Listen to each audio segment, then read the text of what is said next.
Hello students, তোমরা যারা 24-25 শিক্ষাবর্ষে ভর্তি পরীক্ষায় অংশগ্রহণ করছো, যারা এখনো উদ্বিগ্ন বিভিন্ন বিষয় নিয়ে, তো তাদের জন্য অ্যাকচুয়ালি এই ভিডিও। তোমরা যারা মনে করো আসলে প্রতিদিন তুমি আপডেট চাও, অ্যাকচুয়ালি এটা আমার প্রফেশন না।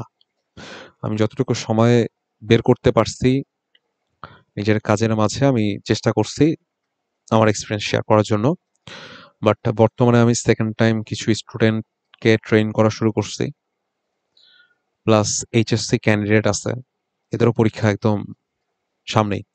সো প্রচুর স্টুডেন্টের তোমার হচ্ছে এই সময় দিতে গিয়ে এখানে তোমার হচ্ছে আর সময় দেওয়া যায় না। প্লাস আমার নিজেরও অনেক কাজ আছে আলাদাভাবে।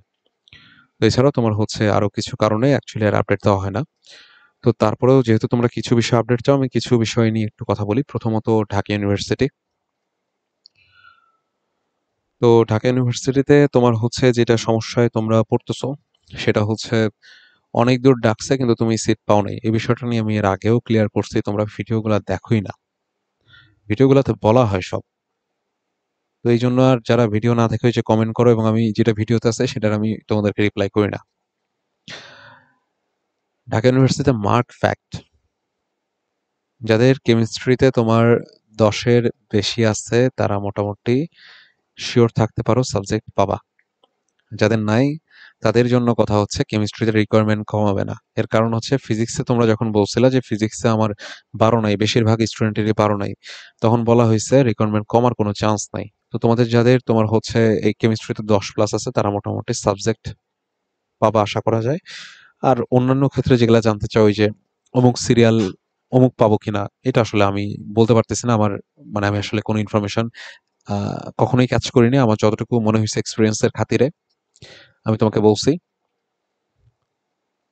আর তোমাদের যাদের তোমার হচ্ছে আরো বেশি ডিটেলস জানার ইচ্ছা, তারা ইমিডিয়েট সিনিয়র যারা আছে বা 2-3 বছরের সিনিয়র যারা আছে তাদের সাথে কন্ট্যাক্ট করতে পারো।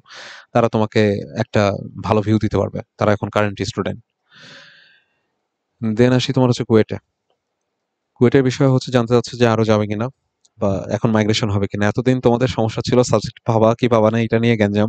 এখন যখন সাবজেক্ট পাইছো এখন মাইগ্রেশন হবে কিনা এটা নিয়ে গ্যাঞ্জাম। তো এতদিন অপেক্ষা করছো। জানুয়ারিতে বলছিলাম যে 5,000 পর্যন্ত যারা আসছো তারা মোটামুটি শিওর থাকতে পারো যে তোমরা সাবজেক্ট পাবা। তারপরে তোমরা ফেব্রুয়ারি এবং মার্চ মাসে যে ঝামেলাটা করলা, নানা ধরনের কথাবার্তা, অনেকে স্ল্যাং ইউজ করছো। সো কিছু বলা হয়নি কাউকেই, যেহেতু তোমরা একদমই ছোট জুনিয়র, বুঝবা আর কি আরেকটু বয়স হলে। তো জানুয়ারিতে তোমাকে বলা হয়েছে, এখন এটা তুমি হচ্ছে মে মাসে এসে জানতে পারতেছো যে এরকম হয়েছে। তো খুব কম স্টুডেন্টই তখন তুমি হচ্ছে একদম অনেক ধরনের কথা বললা। এখন তুমি সাবজেক্ট পাওয়ার পর তুমি কিন্তু আর কোনো ধরনের কিছু এসে জানাচ্ছ না। তো এইটাই সমস্যা। তো তোমাদের কথাবার্তায় তোমাদের কমেন্টে অনেকে ডিমোটিভেটেড হয়ে যায়। এটা আমার ডিমোটিভেশন না, তোমাদের কারণে তোমরাই ডিমোটিভেশনে বেশি পড়ো।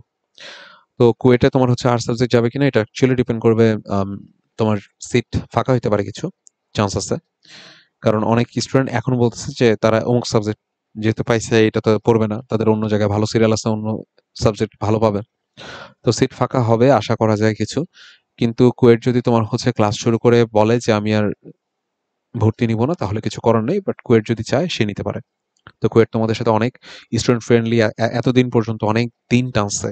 এটা কিন্তু লং টাইম ধরে কুয়েট টানতেছে। সো এটা আসলে গ্রেটফুল হওয়া উচিত তোমাদের সবারই যারা সাবজেক্ট পাইছো। তো আর যদি চায় এটা আসলে খুবই ভালো। আর না গেলেও আসলে কিছু করার নেই, কারণ অলরেডি ওদের অনেক লেট হয়েছে। তারপর আমার মনে হয় হয়তো বা আরেকটা কল দিলেও দিতে পারে। দিলে তোমার আমার মনে হয় 5,500 পর্যন্ত বা 5300 পর্যন্ত একটা ডাকার একটা পসিবিলিটিস থাকবে যদি সিট ফাঁকা হয়, তার সাপেক্ষে যদি ডাকে আর কি। চুয়েটের ক্ষেত্রেও সেম কথা। যদি ফাঁকা হয় এবং যদি ওরা মনে করে ডাকবে, আরেকটা ডাকতে পারে। সেই ক্ষেত্রে চুয়েটে যেহেতু 2800 পর্যন্ত গেছে, হয়তো তার আগে একটু সিট ফাঁকা মানে শেষ হয়ে গেছে, 3,3200 এমন একটা ডাক আসতে পারে। আর আইওটির ব্যাপারে তোমরা যারা জানতে চাইছো, অ্যালোকেশন চাইছো, তো আইওটির ব্যাপারে আসলে আমি দিতে চাইনি, আমি আসলে কোনো অ্যালোকেশনই দিতে চাইনি। এখন তোমরা ওই যে তোমার অনেকেই এই যে হাজী দিনেশ হওয়ার পর অনেকে তোমার হচ্ছে, অনেকে বলতে গেলে অনেক প্রায় 200-300 জন নক দিয়ে বলছো যে হাজী দিনেশ সেটটা দেওয়ার জন্য। এগুলা দিলে কিছু সমস্যা হয়। সমস্যা হচ্ছে একটা, এটা তো তোমার হচ্ছে অ্যাপ্রক্সিমেশন বা অ্যাজাম্পশন। তোমার দিলে এই যারা সাবজেক্ট পায় তারা তো খুশি, কিন্তু না পাওয়ার পরিমাণটা তো বেশি। তো তখন দেখা যায় এরা তো ওই যে লাস্ট অ্যালোকেশন বোঝে না। এই যে তোমার হচ্ছে কুয়েটের যে যে বিষয়টা জানুয়ারিতে বলা হয়েছে, মেতে মিলছে। এখন এই যে তোমার হচ্ছে ধরো এইচএসটিউ এর যদি এখন বলা হয়, এই মাসে বলা হয় মে মাসে, এদের ভর্তি প্রসেস চলবে জুনের শেষ অবধি হয়তো, বা জুলাইয়ের ফার্স্ট অবধি। তাহলে সেই পর্যন্ত তোমাদের কারো ধৈর্যই কুলাবে না। তুমি এই ঈদ আসার আগে, মানে এই ধরো এই মাসের শেষেই নানা ধরনের কথাবার্তা শুরু করবা। এগুলা নেওয়ার আসলে আর সময় নেই। এই জন্য আমি হাজে তাই আইওটি এগুলা কিছুরই দিব না। আর আইওটিতে অ্যাকচুয়ালি তোমার হচ্ছে যে সমস্যাটা, সেটা হচ্ছে সেলফ ফান্ডের ব্যাপার আছে। তো যেখানে সেলফ ফান্ডের ব্যাপার আছে সেখানে আসলে কারা ভর্তি হবে কারা ভর্তি হবে না, এটা আসলে কারো পক্ষে প্রেডিক্ট করা পসিবল না। এটা ইম্পসিবল ব্যাপার। কারণ তোমার হচ্ছে তোমার টাকা থাকলে তুমি ভর্তি হবা। এখন দেখা যাচ্ছে 2000-এর মধ্যে অনেকেই আছে যারা আসলে পার্সিয়ালের জন্য এক্সাম দিচ্ছে, তারা ভর্তি হবে না। তো এটা আমরা কিভাবে জানবো? জানা সম্ভব না। এই জন্য আইআইটির কোনো ধরনের অ্যালোকেশন দেয়া হবে না, এবং আর কোনো অ্যালোকেশনই অ্যাকচুয়ালি দেওয়া হবে না। জিএসটি চাইছো, জিএসটিটা তো অসম্ভব, ওটা দেওয়াই যাবে না। ওটা আমি যতটুকু পার্সোনালি আমি যারা খুবই ওয়েল বিহেভ করে আসছে এতদিন, তাদের সাথে শেয়ার করা হয়েছে, এটা দিলেই তোমার হচ্ছে গ্যাঞ্জাম। দিলেই পরে নানা ধরনের না বুঝে একদম। আর জিএসটি তো তোমার চলবে হইতেছে ধরো আরো জুলাই আগস্ট পর্যন্ত চলতে পারে। সেই ক্ষেত্রে এই যে তোমাদের এই কথাবার্তা নেওয়ার মতো আসলে টাইম নেই, অনেক কাজ আছে। আর তোমার হচ্ছে কি, এটা গেল।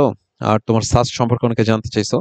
সাস্ট নিয়ে তো বলা হয়েছে যে ওরা একটু ওয়েট করতেছে, ওরা তোমার হচ্ছে সিট ফাঁকা আসলে কতটা হয় সে অনুযায়ী ডাক দিবে। ওরা আসলে বেশি ডাক দিতে চাচ্ছে না। বেশি ডাক দিলে আসলে অথরিটিরও সমস্যা, প্লাস তোমার হচ্ছে স্টুডেন্টদেরও অনেক হ্যাসেল হয়, ফিরে যাওয়া, এই বিষয়গুলো তৈরি হয়। এই জন্য ওরা খুব ভালোভাবেই তোমার হচ্ছে বুঝে শুনে একটা ডাক দিবে। তো তোমার যদি যাদের ধৈর্য নাই, তাদের আসলে আমি কোনো ধরনের হেল্প করতে পারতেছি না। বাট যাদের ধৈর্য আছে মনে করো এবং ভিডিও দেখতেছো, তারা একটু ধৈর্য ধরো। 3000-এর মধ্যে আশা করি সাবজেক্ট শিওর যাবে, সিট ফাঁকা হওয়া সাপেক্ষে অবভিয়াসলি। আর তার উপর আরো যদি সিট ফাঁকা হয় সেক্ষেত্রে আরো যেতে পারে অবভিয়াসলি। তো এটা একটু অপেক্ষা করতে হবে তোমাকে। আর বাকি যে ইউনিভার্সিটি, ধরো রাজশাহী বা এগুলা যতটুকু আমি বলার বলে দিছি। আমি চেষ্টা করছি আর কি রাজশাহী বা খুলনা এগুলা যতটুকু কম দিয়ে বলা যায়, কারণ বেশি বললে অনেক সমস্যা হয়, অনেক ধরনের কথাবার্তা। তো এই জন্য তোমার কম বলা হয়েছে। আশা করি ওগুলাতে বেশিই যাবে। তো এই তো আপডেট দেওয়ার ছিল যতটুকু। আর কিছু কথা বলা হয়েছে। তো আসলে ধৈর্য ধারণের উপর কিছু নাই। অনেকে তোমার হচ্ছে সাবজেক্ট পাইছো, অনেকে জানাইছো,